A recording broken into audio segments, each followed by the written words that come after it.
spent themselves the whole time to keep in front of the public, public opinion. So they do, which they do quite effectively. I don't think Prince Philip would be terribly impressed by what Prince Harry's been up to recently. He handed over the Captain The King specifically said that he hoped it would be a more modest and slimmed down occasion. Oh, this one's juicy. Royal biographers Hugo Vickers and Tom Bower have dropped something that has everyone whispering. And I mean everyone. Hugo, that sharp-eyed royal watcher who's seen it all, just said something chilling. He goes, "I have a feeling this story is going to end badly." Certainly for Prince Harry, not Meghan. Harry, that's right, he's basically predicting disaster, but not for Meghan. For Harry. And here's where it gets fascinating. Hugo's not just talking out of nowhere. He's been watching Meghan's pattern for years. Think about it. Her father, they don't talk. Her first husband, Trevor Engelson, long gone. Her best friend, Jessica Mulroney, out of the picture. And the royal family? Well, those bridges burned to ashes. In a situation like riding on a tiger's back, unable to get off. At one event, people noticed Harry's eyes were... So now Hugo's asking the question nobody wants to even whisper. Who's next on the chopping block? Like, who's next in line to be cut off? And he doesn't dance around it. He just says it straight. Probably, possibly, Prince Harry. Ouch. Tom Bower agrees, calling Harry and Meghan relentless and restless. Always in chaos, always chasing something new, never still. It's like they live in a constant state of crisis. And before we get into the drama, go on and hit that like button because what's coming next? Oh, it's about to connect dots you didn't even know existed.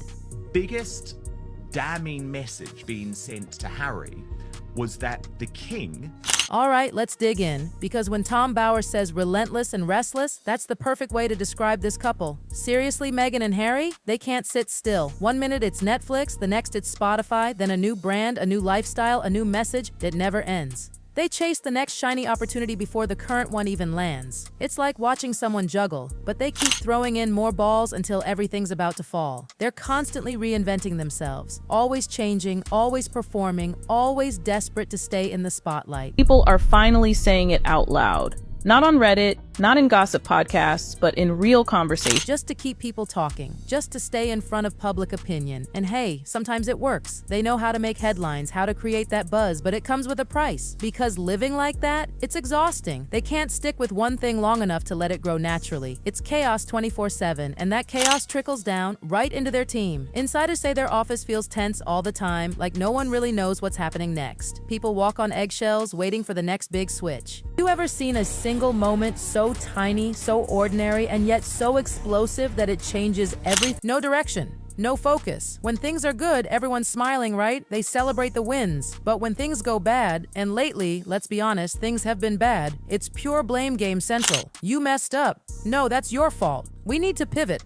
Instead of fixing the issues, it turns into finger-pointing and chaos. Started as a whisper behind closed doors, a low murmur that something inside Clarence House had gone horribly wrong. And one royal commentator nailed it. They said, "The fact that they're diving off in so many directions shows there isn't proper management behind the scenes." Boom! There it is. No clear course, no unified vision, no real goal, just endless pivots with no real strategy. They're tossing everything at the wall, praying something sticks. And then comes the kicker. Hugo Vickers, bless him, actually sat down to watch Meghan's new Netflix cooking show. And his reaction? Oh, you'll love this. Picture it. Meghan, all smiles, gently scattering flower petals over a salad in someone else's kitchen, acting like it's the most meaningful moment of her life. Prince Harry and Meghan Markle have added a new property to their real estate portfolio, a house in Portugal. In 2020, She's really taking her time, arranging petals, gazing at them like they're precious jewels, and Hugo's sitting there, waiting for an actual recipe. Something viewers can follow, something normal people can make at home, but by the end, nothing.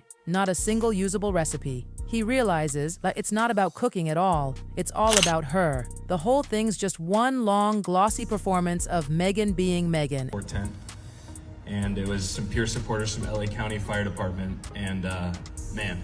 And that's the problem. It's not a cooking show. It's a Meghan show. No lessons, no techniques, no inspiration. Just her in front of a camera, hoping her charm carries the whole thing. Spoiler, it didn't. Critics tore it to shreds, and not just in the UK, across the Atlantic too. It was a roast fest. Everyone jumped in. So I'm starting to doubt that Harry and Meghan have any professional staff or communication staff on a regular basis. The reviews were savage. Hillary Rose from The Times delivered the most brutal line. Imagine kids expecting cake in their party bags and instead finding seeds in a compostable pot. Oof, that one stung, and it summed everything up perfectly. All style, no substance. Meghan thought she was serving elegance and empowerment, but audiences were just like, where's the actual food? That disconnect between what she thinks people want and what they actually want. It's becoming her trademark. And get this, the irony? There weren't even any kids at that event. None. The whole family-friendly vibe she was selling, total illusion, pure performance. But oh, it gets worse. Let's talk about her podcast. Has anyone actually made it through an entire episode? Because wow, it's a wild ride, a train wreck wrapped in glitter. It's just Meghan and her guests gushing over each other for an hour straight. Compliment after compliment, laughter after laughter.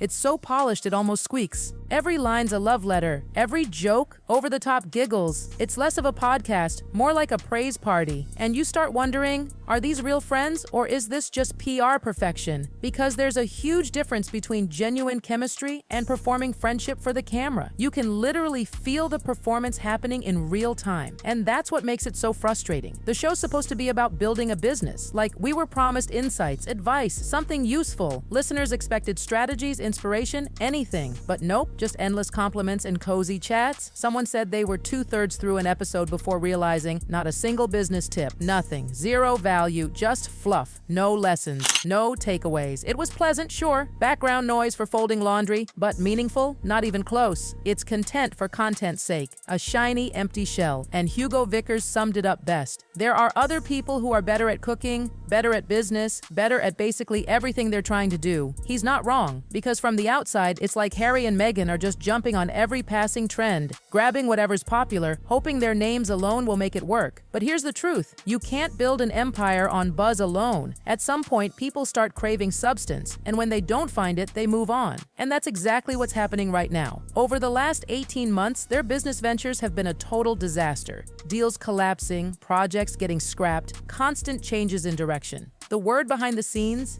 Chaos. Because when even insiders start calling it that, you know the cracks are showing. Let's be honest, when people start whispering chaos and disaster about your career, that's not a rough patch. That's a meltdown. Deals falling apart, partnerships ending in drama, ideas dying before they even launch. It's all code for everything's burning. And now the flames are spreading to their personal lives. Meghan calling in sick to big events. Harry showing up alone. Everyone's seeing it. The shine that once blinded the world, it's dimming fast. They're trapped in this weird in-between. Not royals, not Hollywood. Two worlds that don't mix. Who else has ever left the crown, moved to California, and tried to build an empire purely on vibes? No one.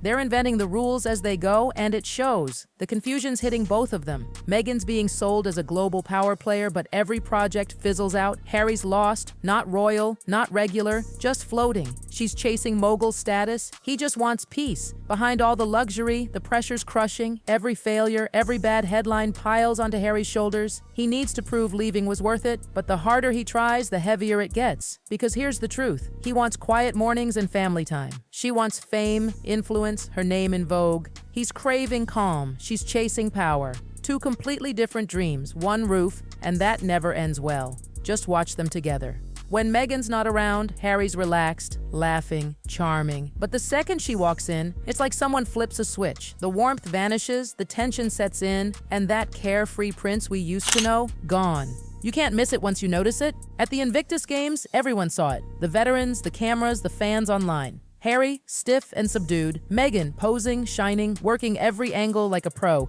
It's like they were at two different events. Hers was for the spotlight, his was just for survival. Social media eats it up. Comparison clips, side-by-sides, body language breakdowns, and the scary part, it keeps happening. New city, same tension. So now the big question, what's really going on behind those Montecito gates? Because the smiles and hand-holding are one thing, but the real story, that's what happens when the cameras stop rolling. The silences, the strain, two people chasing totally different futures. Hugo Vickers told a story that hits hard. He found an old Hello magazine with a photo of Harry from 2015, smiling, radiant, alive, and he said softly, "He doesn't look a happy man now."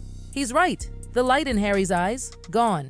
The freedom he thought he'd find has become another kind of cage. Meanwhile, Meghan's still adapting. Actress, duchess, brand queen, she always lands on her feet. But Harry, His entire identity was tied to the palace. Prince, soldier, brother, son. Now he's got none of it. The royal bridges are gone. If everything falls apart, Meghan's got backup plans. Acting, business, PR. But Harry? He's out of lifelines. You can't exactly reapply to the royal family. And that's what makes this so tragic. He gave up everything. Family, friends, country, but for one dream that's starting to crumble. Their popularity's tanking in both the US and UK. Once the world's golden couple, now they're met with eye rolls and another Sussex disaster headlines. Hollywood's brutal, you're hot until you're not, and once the calls stop, they never come back. Meghan's built her safety net. New brands, new contacts, escape routes. Harry hasn't. She can walk away tomorrow and still land on her feet. He's burned every bridge that could have caught him. And that's why Hugo Vickers' warning stings, because it's unfolding right now. The sparkle's gone, the dream feels heavy, and the prince who gave up a kingdom for love might end up the loneliest man in California. So here's the question everyone's whispering. Did California heal them or destroy them? Because from where we're watching, it looks like only one of them planned for the ending. Maybe that's what Hugo meant when he said, "This will end badly." Certainly, for Harry, and looking at it now, it's hard to disagree. It's hard